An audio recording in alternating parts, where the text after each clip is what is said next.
नमस्कार दोस्तों, आज हम इस वीडियो में पढ़ेंगे विलियम वर्ड्सवर्थ के कुछ वन लाइनर टाइप में क्वेश्चन जो कि बहुत ही इम्पोर्टेंट हैं। तो चलिए स्टार्ट करते हैं। The borderers tragedy in 5 acts words drama setting Scotland. जो बॉर्डरर्स है एक ट्रेजेडी है 5 एक्ट्स की, ये वर्ड्स ड्रामा में है। सेटिंग इसकी कहाँ है? स्कॉटलैंड में है। It is set during the rain of Henry third. ये इसकी जो जब सेट हुआ है, ये इसके टाइम क्या है, टाइम पीरियड क्या है? रेन ऑफ हेनरी थर्ड के टाइम में ये सेट हुआ है। पब्लिश हुआ है 1842 में। अब इसका जो मतलब रिटन हुआ है 1795 से 1797 या 6 तक रिटन किया गया है, इसको मतलब लिखा गया है। ये सारे बॉर्डर्स के फैक्ट हैं जो वर्ड्सवर्थ के द्वारा लिखा गया है। Marmaduke is protagonist of borderers. जो मार्माब्यूक है ये प्रोटोगोनिस्ट है बॉर्डरर्स का। Idonea is the female lead in the borderers. ये एक फीमेल लीड है बॉर्डरर्स की, Idonea. Oswald is the villain of the borderers. जो ओसवाल्ड है ये विलेन है बॉर्डरर्स का। कनिंग है, मैनिपुलेटिव है ये। कौन? ओसवाल्ड। थीम ऑफ बॉर्डर्स का थीम देखते हैं क्या है? बिट्रायल, रिवेंज एंड लॉयल्टी। ये सारे थीम हैं बॉर्डर्स के। मेन थीम है बिट्रायल। बॉर्डर्स का सिग्निफिकेंस क्या है? It refers to the people who live on the border between England and Scotland. इसका सिग्निफिकेंस है। Nature is main theme of the excursion. जो एक्सकर्जन है वर्ड्सवर्थ का, ये एक्सकर्जन जो है वर्ड्सवर्थ के रिक्लूज का सेकंड पार्ट है। तो इसका जो थीम है, मेन थीम है, वो है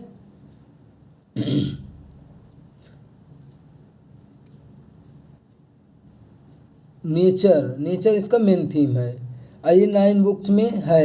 बॉर्डरर्स 1814 में पब्लिश्ड हुआ है। The wanderer is the narrator of the excursion. जो वंडरर है वो एक्सकर्जन का नरेटर है। In the excursion occupation of character the solitary is poet. वो एक सॉलिटरी है, पोएट है वो जो कैरेक्टर है। The beauty of nature is major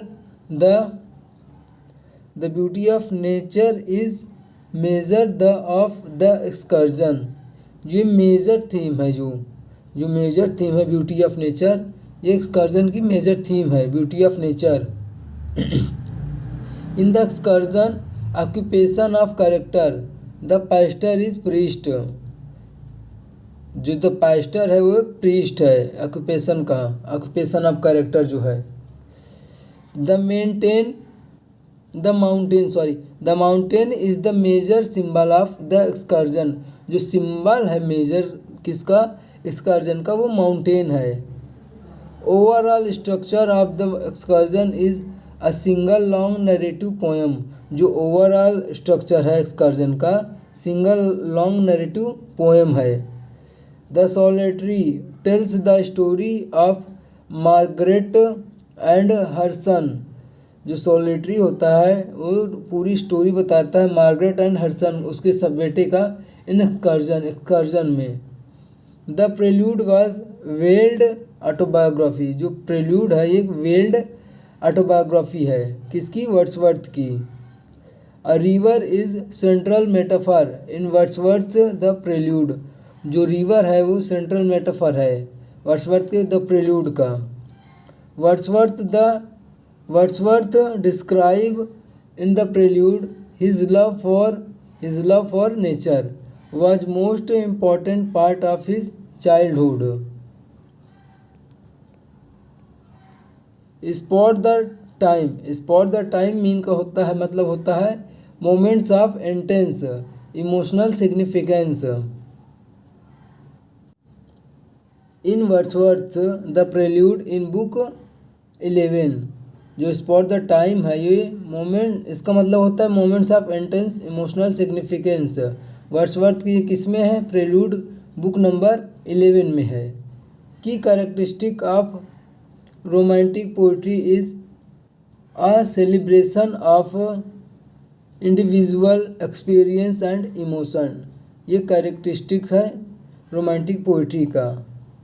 वर्ड्सवर्थ्स early poetry is more focused on nature, while his later poetry explores political and social themes। जो Wordsworth की early poetry होती है वो फोकस्ड होती है नेचर पे, लेकिन जो बाद में लिखता है वो पॉलिटिकल पे बेस्ड होती है एंड सोशल थीम पे बेस्ड होती है। Wordsworth aim was to write lyrical ballads to express his own emotions and feelings.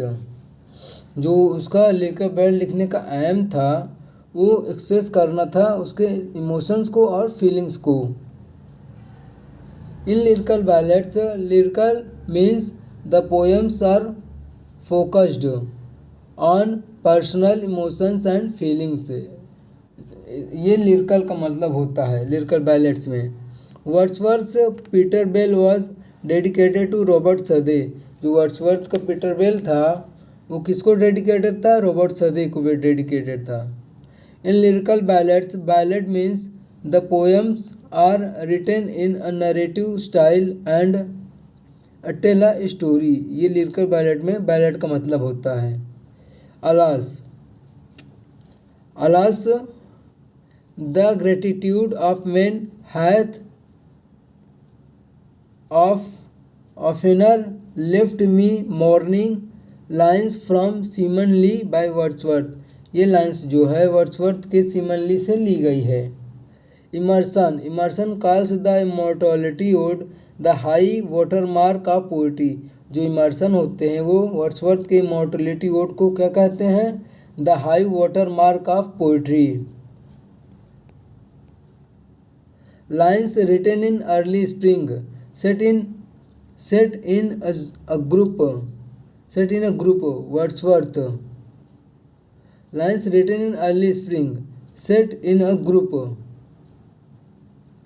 grove, not a group, grove, Wordsworth। In a slumber did my spirit seal, 2 stanza। ये जो slumber did my spirit seal है 2 stanza में है। Tennyson's The Way of the Soul, earlier name was In Memoriam।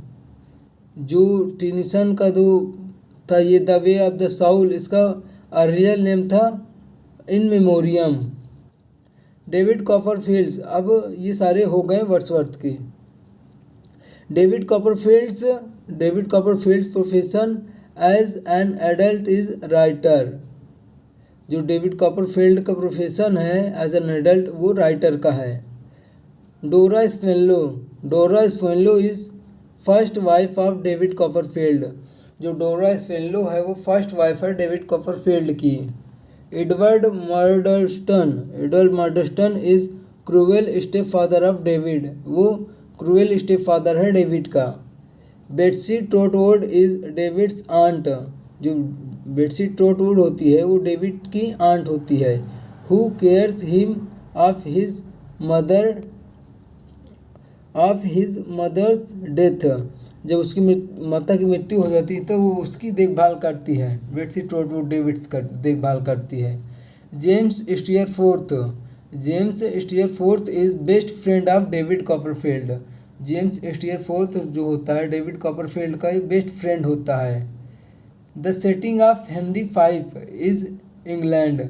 जो setting है Henry V की वो England में है, but shift to France in act 2 scene 5। Act 2 scene 5 में ये शिफ्ट हो जाती है, कहाँ पे? फ्रांस हो जाती है shift.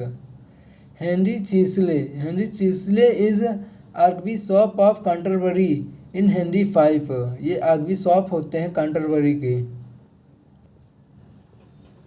Charles VI is king of France in Henry V। जो चार्ल्स सिक्स होते हैं वो किंग होते हैं कहाँ के? फ्रांस के, हेनरी V प्ले में।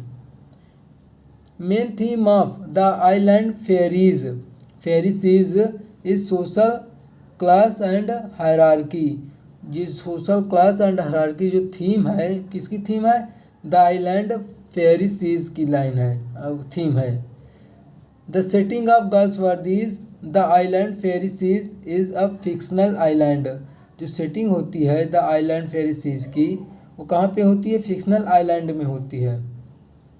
The island Pheri sees girls वर्दी का एक वर्क होता है। Richard two appointed his heir apparent Edmund Mortimer.